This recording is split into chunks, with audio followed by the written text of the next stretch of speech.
demi keajaibanmu di setiap langkah hidupku. Penyertaanmu ku rasakan, tak pernah kau tinggalkan. Shalom saudara-saudara, kita berjumpa kembali. Saudara, kalau tadi di awal saudara melihat ada satu klip pendek tentang satu buku yang berjudul Indigo, Okultisme atau Karunia Rohani. Saudara, itu adalah buku yang saya tulis, ini bukunya. Nah, kalau saudara tertarik dengan buku ini, saudara bisa dapatkan dari link yang ada di kolom deskripsi, saudara ya. Semoga buku tadi bisa menjadi berkat bagi kita semuanya.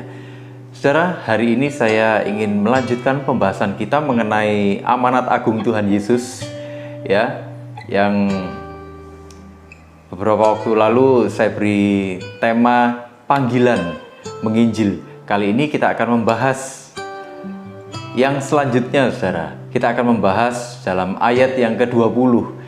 Tapi sebelum kita membahas ke ayat yang ke-20, saya akan mulai dari Yohanes, saudara.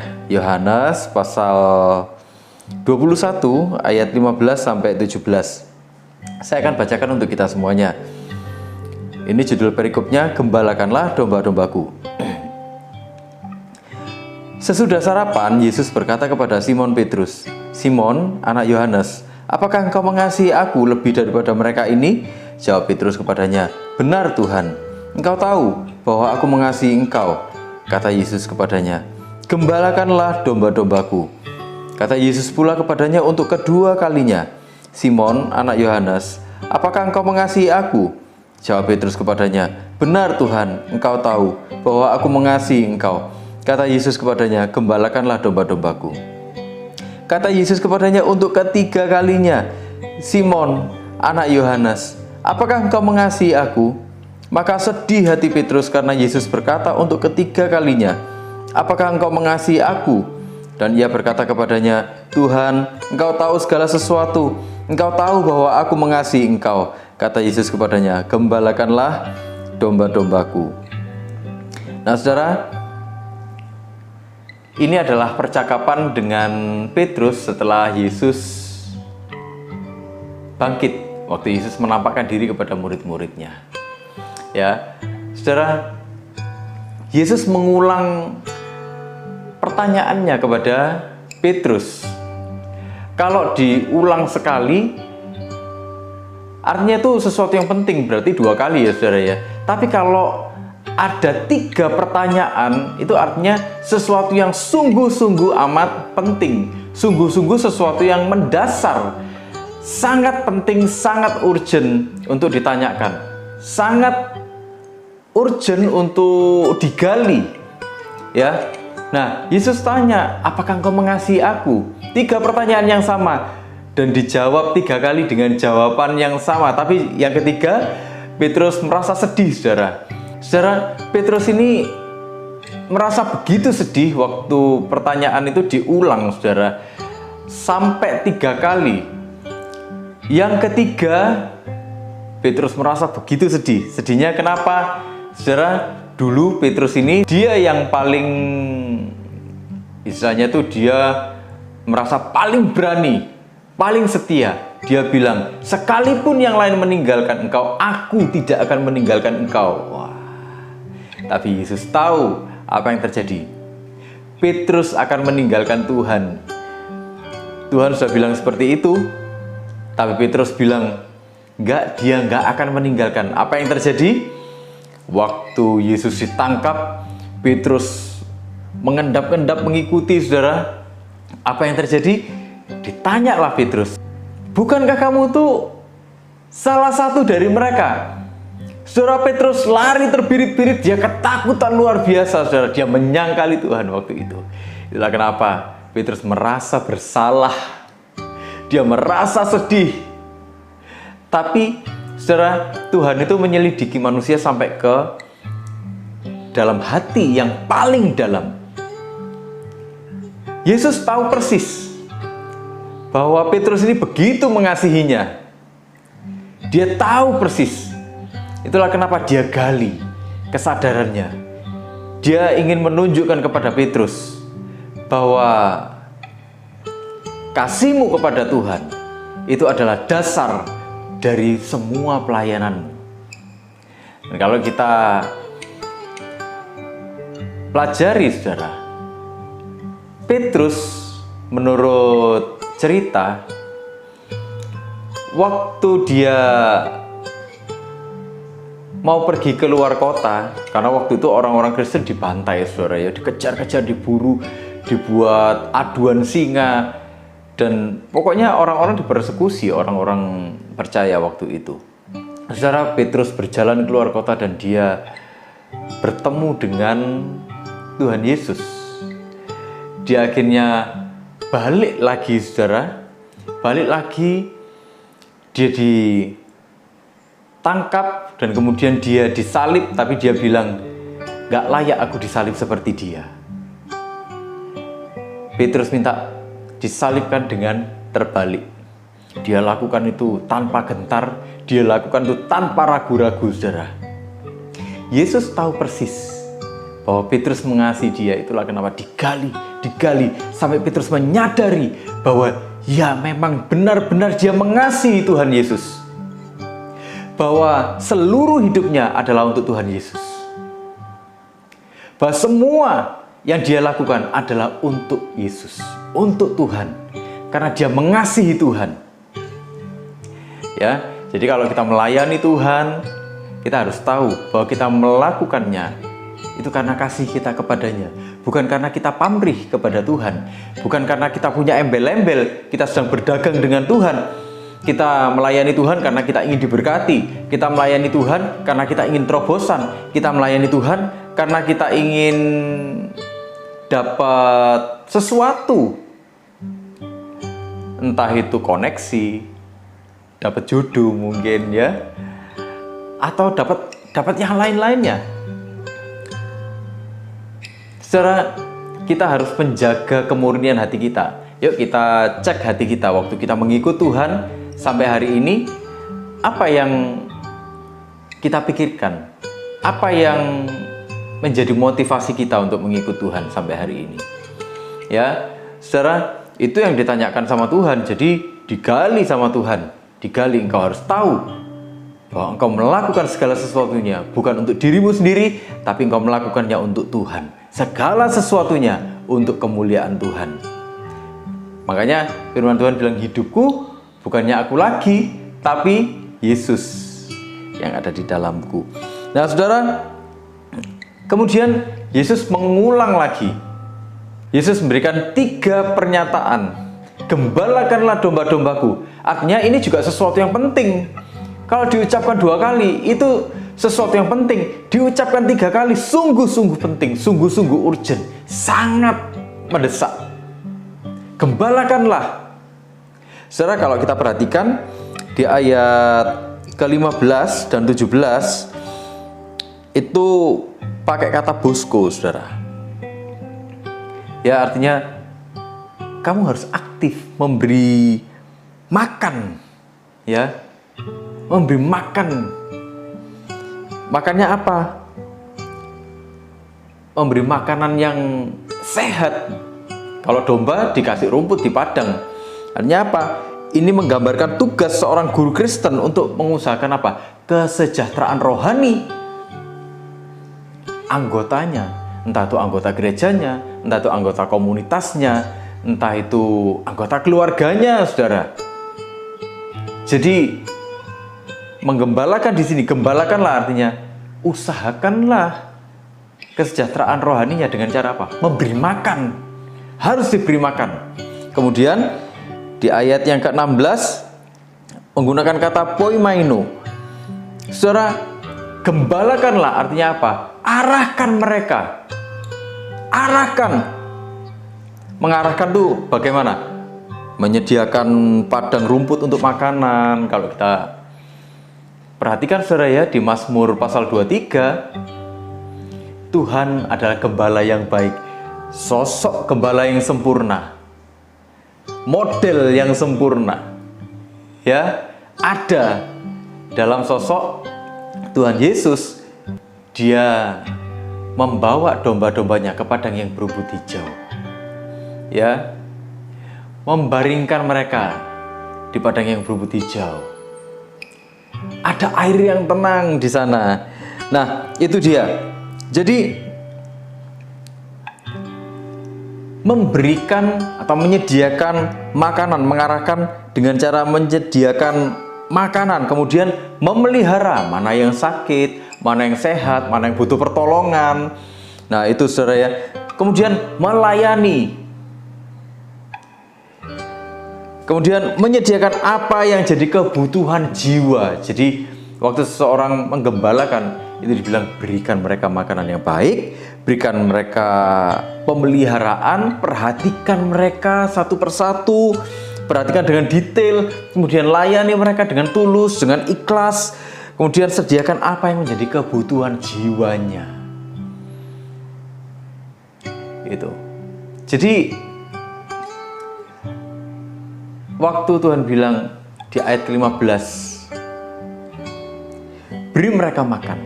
Di ayat ke-16, arahkan mereka. Di ayat ke-17 dibilang lagi, beri mereka makan lagi.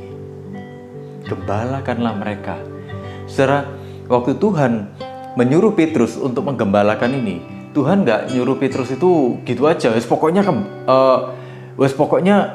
kamu gembalakan. Enggak. Tuhan menyuruh Petrus menggembalakan, itu sudah ada modelnya, saudara. Jadi nggak tiba-tiba, ini loh, aku berikan kamu amanat, kamu lakukan ini. Tanpa tahu arahnya kemana, tanpa tahu contohnya bagaimana. Enggak. Tuhan Yesus sudah melatih mereka selama 3,5 tahun, pelatihan yang sangat intensif. Itu kalau sekarang, saudara ya, minimal mereka tuh sudah doktor kelasnya, saudara ya. Murid-murid Tuhan Yesus ini. Jadi mereka sudah dilatih sedemikian rupa, sudah dimodali sedemikian rupa, sudah tahu apa yang harus dilakukan. Sekarang tinggal kamu melanjutkan apa yang sudah aku ajarkan kepadamu, aku perintahkan kepadamu. Nah, seperti itu. Jadi kalau kita melayani Tuhan pun hari-hari ini, saudara, sebenarnya bukan terus kita melayani gitu aja. Oh, enggak, saudara. Kita harus kembali kepada hatinya Tuhan. Apa yang Tuhan inginkan, apa yang Tuhan perintahkan, ya. Nah, saudara, menggembalakan ini satu tanggung jawab yang besar sebenarnya bagi semua orang percaya. Jadi, ada orang bilang gini, loh, itu kan tugasnya gembala sidang atau tugasnya pendeta. Saya cuma jemaat biasa. Saya bukan pendeta. Saudara, pendeta itu jabatan struktural. Gembala sidang itu juga jabatan struktural. Menggembalakan di sini itu bukan berbicara soal jabatan struktural, tapi berbicara soal fungsi. Bagaimana setiap orang percaya harus memiliki fungsi sebagai gembala-gembala dimanapun mereka berada. Seorang percaya harus memiliki fungsi sebagai seorang gembala. Mereka harus merawat, mereka harus memelihara. Nah, saudara, ini adalah sebuah panggilan yang terus-menerus terekspresikan, kelihatan gitu, saudara ya, nyata, aktif dalam hidup orang percaya. Artinya, waktu seorang percaya itu semakin hari semakin dewasa, dia seharusnya semakin menyadari panggilan ini, saudara. Panggilan untuk menginjil, kemudian panggilan untuk menggembalakan. Kalau kita sudah sekian lama ikut Tuhan dan kita nggak punya hati untuk itu, saudara, rasanya kita harus mulai cek. Apakah benar kita sudah memiliki kedewasaan rohani, saudara? Ya, nah, saya akan lanjut, saudara. Saudara, kemudian bagaimana caranya kita harus menggembalakan. Apa yang harus kita lakukan waktu kita menggembalakan? Seperti yang sudah saya katakan tadi, waktu kita menggembalakan itu bukan sesuatu yang kita jalan tanpa arah. Enggak, Tuhan sudah kasih polanya. Tuhan sudah menunjukkan, Tuhan sudah mengajarkan, kita tinggal melanjutkan aja apa yang Tuhan sudah lakukan. Ya. Nah, saya akan masuk di Matius pasal 28, Saudara. Nah, ini amanat agung. Ayat yang ke-20. Saya akan bacakan untuk kita semuanya. Dan ajarlah mereka melakukan segala sesuatu yang telah kuperintahkan kepadamu. Ya. Mengajarkan apa, Saudara? Segala sesuatu yang telah Tuhan perintahkan. Polanya sudah ada, semuanya sudah ada, modalnya sudah ada. Kita tinggal melanjutkan. Ya. Saudara, ajarlah mereka melakukan segala sesuatu. Mengajar atau ajarlah. Ini bahasa aslinya didasko, Saudara. Didasko ini menggambarkan seorang guru yang memberikan pengajaran yang bisa dilakukan oleh murid-muridnya. Pengajarannya itu bisa sesuatu yang praktis, hal-hal yang praktis, bisa berupa doktrin yang sehat, bisa berupa pemaparan firman Tuhan yang benar, Saudara. Bukan pemaparan firman Tuhan yang manipulatif, bukan pemaparan firman Tuhan yang cuma menyenangkan telinga kita. Semakin dewasa seseorang, makanannya justru semakin keras. Semakin dewasa seseorang, makanannya itu semakin kompleks gizinya, Saudara. Tapi gizinya ada di sini semua, di dalam kebenaran firman Tuhan semua.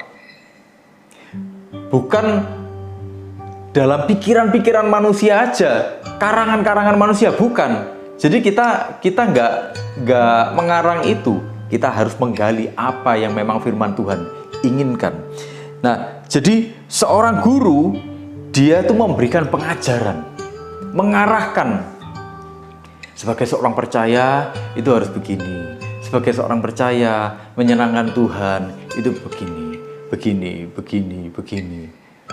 Tuhan itu begini. Ada diskusi, ada tanya jawab mungkin, ada pendalaman, ada pengarahan.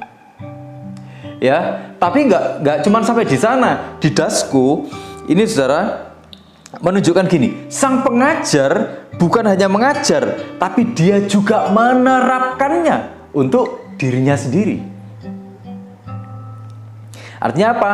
Dia menjadi pelaku kebenaran.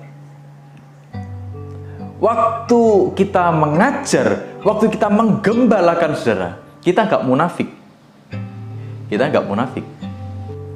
Saudara, jadi kalau kita mengajar tentang kesabaran misalnya,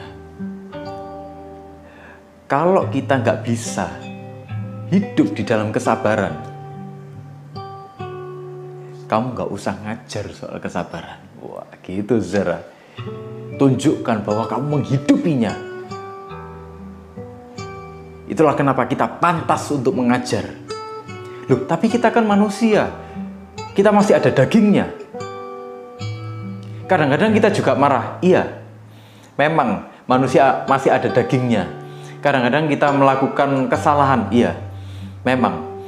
Tapi kalau kita melakukannya dengan dasar kita mencintai Tuhan, kita ingin menjadi semakin serupa dan segambar dengan Tuhan. Waktu kita berbuat kesalahan, kita tidak hidup di dalam kesalahan itu. Kita segera kembali kepada tracknya Tuhan. Tuhan, aku bersalah. Tuhan, kasih aku kekuatan. Tuhan, kasih aku kemampuan, Tuhan, supaya aku bisa kembali.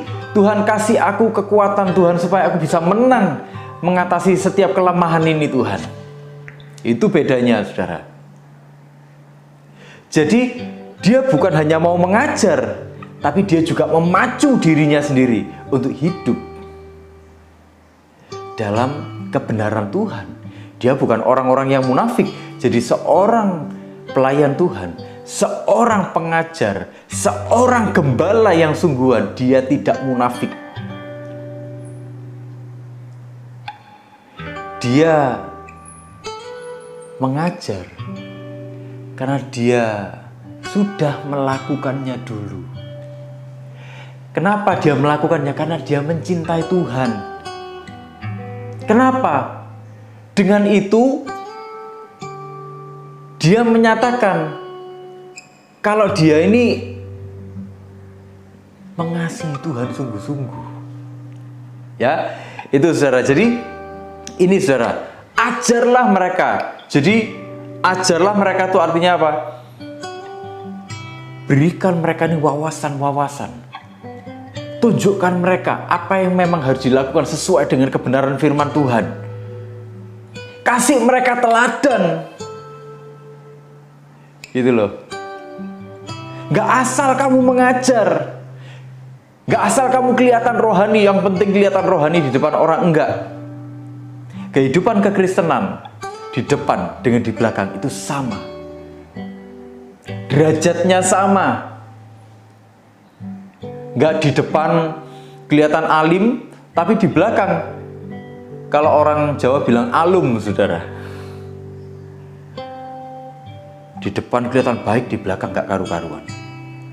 Gak seperti itu. Seorang gembala melakukan apa yang dikatakannya, apa yang diajarkannya. Ya. Nah, tujuannya apa sih saudara mengajar ini atau menggembalakan ini? Tujuannya apa? Tujuannya ini dia. Ajarlah mereka apa? Melakukan segala sesuatu yang telah kuperintahkan kepadamu. Jadi dia melakukan terus-menerus. Setelah dia diajar terus-menerus, dia juga melakukan terus-menerus. Melakukan ini bagaimana saudara? Dia mengamati, kemudian dia menjaga, kemudian dia melakukan. Nah, artinya gini saudara. Waktu dia mengamati, dia ini cari tahu beneran. Dia cari tahu betul-betul. Dia sungguh-sungguh cari tahu, mengamat-amati secara mendalam, merenung-renungkan kebenaran firman Tuhan. Direnung-renungkan. Dipelajari sungguh-sungguh, digali sungguh-sungguh dengan rasa haus ingin mengenal Tuhan. Aku ingin mengenal Tuhan lebih lagi. Bagaimana sih pribadinya itu? Siapa Tuhan yang sesungguhnya? Dia cari sungguh-sungguh, dia ingin mengenali Tuhan sungguh-sungguh. Dicari betul.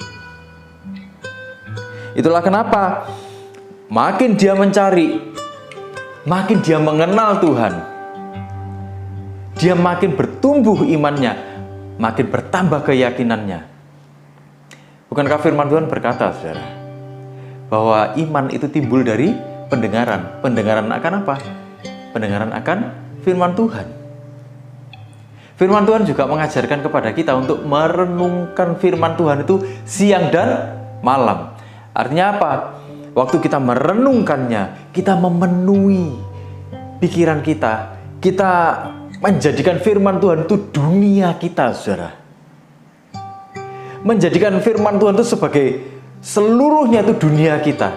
Apa yang berarti? Yaitu kebenaran firman Tuhan itu yang berarti, yang kita renung-renungkan. Itulah kenapa kita fokus, kita menjaganya, kita mengingatnya terus.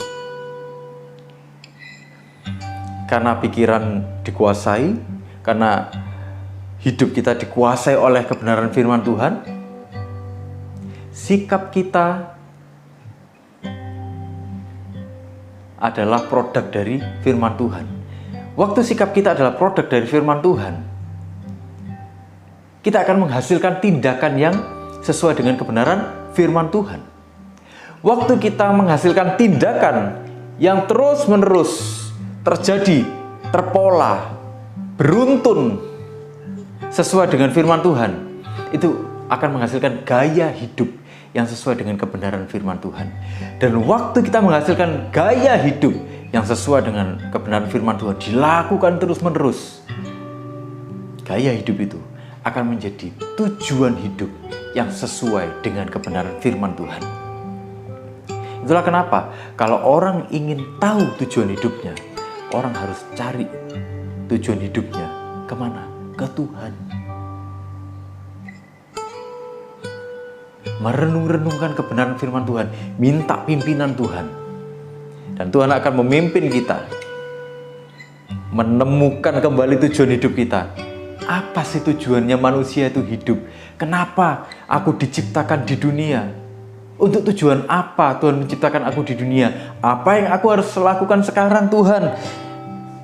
Ya, gitu. Jadi waktu seseorang sudah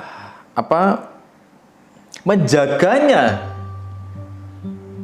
seseorang akan melakukannya, dan disitulah tercermin ada keserupaan, ada kesegambaran dengan Kristus. Ya, hasil pertumbuhannya bisa dirasakan semua orang. Bisa dirasakan orang-orang di sekelilingnya, minimal keluarganya, sahabat-sahabatnya, temannya, rekan-rekan kerjanya. Seperti buah yang rasanya enak, saudara. Waktu orang nyoba, ngerasakan, orang pingin lagi. Tapi kalau buah itu busuk, saudara, baru juga megang. Jangankan megang, saudara. Orang lihat aja kalau buah itu busuk, langsung dibuang. Nggak dianggap. Tapi kalau buah itu enak, saudara, menarik, dicicipi. Wah, enak ini. Kok bisa enak ini? Kok bisa enak? Bagaimana caranya supaya ini bisa enak? Atau beli di mana? Produknya siapa? Mulai orang cari tahu. Nah, saudara, penggembalaan itu adalah satu panggilan pelayanan yang sangat vital bagi jiwa-jiwa. Jadi nggak cuma menginjil aja, saudara, tapi menggembalakan itu juga harus jadi satu pelayanan yang berkesinambungan juga. Jadi antara menginjil dengan menggembalakan itu seperti dua sisi mata uang, nggak bisa hilang salah satunya. Mungkin ada yang berpikir gini, loh, tapi karuniaku bukan itu, bukan menggembalakan. Karuniaku ini karunia bernubuat misalnya. Tuhan kasih aku karunia bernubuat. Saudara, apapun karunianya, sebenarnya itu adalah cara yang dipakai oleh Tuhan. Untuk Tuhan itu bisa menyatakan kasih-Nya. Kita bisa menyatakan kasih Tuhan melalui hidup kita.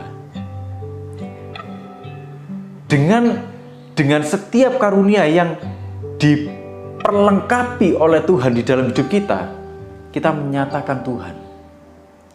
Menyatakan kabar sukacita. Bukan cuma mengabarkan kabar sukacita, saudara. Tapi kita juga membina. Kita juga mengarahkan, kita juga mengajar. Kita juga menjadi teladan bagi orang-orang itu. Gitu, saudara. Jadi nggak ada alasan, loh, aku nggak bisa menggembalakan. Enggak, ini satu panggilan yang berkesinambungan. Ini satu panggilan yang vital. Sama seperti panggilan untuk menginjil. Sebenarnya, saudara, dimanapun kita berada, kapanpun kita berada, sebenarnya itu adalah waktu-waktu di mana kita menginjil, waktu-waktu di mana kita menggembalakan. Loh, aku bukan gembala sidang. Saudara, kalau kita mengajarkan nilai-nilai kebenaran, apakah kita nunggu kita jadi gembala sidang dulu? Bukankah minimal kepada anak-anak kita mungkin? Atau kepada sahabat-sahabat kita mungkin? Atau kepada komunitas kita mungkin? Kepada rekan-rekan kerja kita mungkin? Kita menyuarakan kebenaran. Bukan cuma menyuarakan kebenaran, tapi kita juga menghidupi kebenaran. Kita menjadi teladan. Itulah kenapa ada orang tua yang di masa tuanya melihat anak-anaknya bertumbuh di dalam Tuhan. Kenapa? Karena mereka menjadi contoh bagi anak-anaknya bagaimana mereka harus hidup. Bagaimana mereka hidup mengandalkan Tuhan. Itulah yang dilihat oleh anak-anaknya. Dan itu yang akan diteruskan kepada cucu-cucunya nanti. Bukankah setiap hari sebenarnya itu ladang penginjilan kita? Bagaimana mulai dari masih kanak-kanak kita mengabarkan kabar baik kepada anak-anak kita. Ada Tuhan yang mengasihimu. Benar nggak, saudara? Saudara, dimanapun kita berada, kapanpun kita berada, itu adalah ladang penginjilan kita, ladang penggembalaan kita. Saudara, ini sangat vital. Kenapa? Waktu kita bisa menggembalakan dengan baik, orang-orang yang mendapatkan dampak dari penggembalaan kita itu tadi, mereka akan menghasilkan jiwa-jiwa yang demikian juga. Mereka akan menghasilkan jiwa-jiwa yang sehat, yang menghidupi kebenaran firman Tuhan, yang hidup dalam standar kerajaan Tuhan, bukan hidup dalam keinginan-keinginan liarnya manusia, saudara. Ya, saudara, itulah kenapa setiap anak-anak Tuhan yang beranjak dewasa, dan kita seharusnya memang semakin dewasa, semakin hari semakin dewasa dalam Tuhan, harus mengambil bagian dalam pelayanan ini, menginjil. Dan kalau kali ini yang kita bahas adalah tentang menggembalakan. Sebenarnya secara otomatis semakin kita dewasa, semakin kita mengenal Tuhan, semakin kita menggebu-gebu bagi Tuhan, akan terjadi hidupku bukannya aku lagi tapi Kristus yang hidup di dalamku. Kita hidup, kita bekerja, itu bukannya untuk memuaskan hawa nafsu kita lagi, tapi kita waktu bekerja, kita ingin memuliakan Tuhan lewat pekerjaan kita. Waktu kita melayani Tuhan, bukan lagi karena memang kita ingin tampil, bukan, tapi karena kita mencintai Tuhan, kita ingin memuliakan Dia. Waktu kita berkeluarga, kita ingin menyatakan kasih Tuhan kepada keluarga kita, kepada siapapun yang bersentuhan dengan kita. Dan disitulah kita akan ketemu ladang-ladang, saudara, ladang-ladang penggembalaan, ladang-ladang penginjilan. Ya, jadi nggak ada alasan. Intinya apa? Saudara, ini bukan masalah struktur, tapi ini masalah fungsi. Setiap orang harus berfungsi untuk ini. Ini panggilan, ini mandat, ini amanat agung. Artinya apa? Kita dipercayai oleh Tuhan untuk melakukan itu. Engkau mampu melakukannya. Kenapa? Karena sudah ada contohnya, sudah ada modalnya. Aku juga akan memperlengkapi engkau untuk melakukan itu semuanya. Saudara, saya ingin katakan bahwa Tuhan sebenarnya sedang ingin memakai kita semuanya. Jangan mau, saudara, kita jadi orang Kristen, kita jadi orang percaya selama bertahun-tahun, dan kita nggak ngapa-ngapain gitu loh. Kita cuma hidup untuk diri kita sendiri, berdoa untuk cari berkat aja.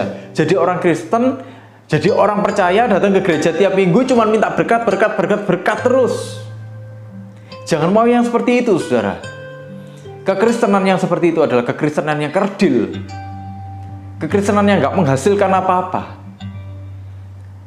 Kekristenan yang sesuai dengan kehendaknya Tuhan lewat amanat agung ini adalah kekristenan yang menghasilkan jiwa-jiwa yang sehat, menghasilkan jiwa-jiwa yang sesuai dengan standar Tuhan, jiwa-jiwa yang sesuai dengan kebenaran firman Tuhan, menjadi semakin serupa, menjadi semakin segambar dengan Tuhan. Kembali kepada panggilannya yang semula. Saudara, saya ingin katakan, mari berproses dengan Tuhan. Mari kita ini menjadi seperti apa yang Tuhan inginkan. Mari kita mengemban misi yang Tuhan sudah berikan. Misinya nggak ada yang terlalu berat. Kalau Tuhan memberikan amanat agung ini, saudara, Dia Allah yang Maha Tahu, saudara. Artinya apa? Kita bisa melakukannya. Kenapa? Karena bukan kekuatan kita, tapi kekuatan Tuhan, pimpinan Roh Kudus, itu yang akan memampukan kita semuanya. Amin, saudara. Mari kita melayani Tuhan, mari kita menginjil, mari kita menggembalakan dengan sungguh-sungguh. Amin, saudara. Tuhan Yesus memberkati kita semuanya.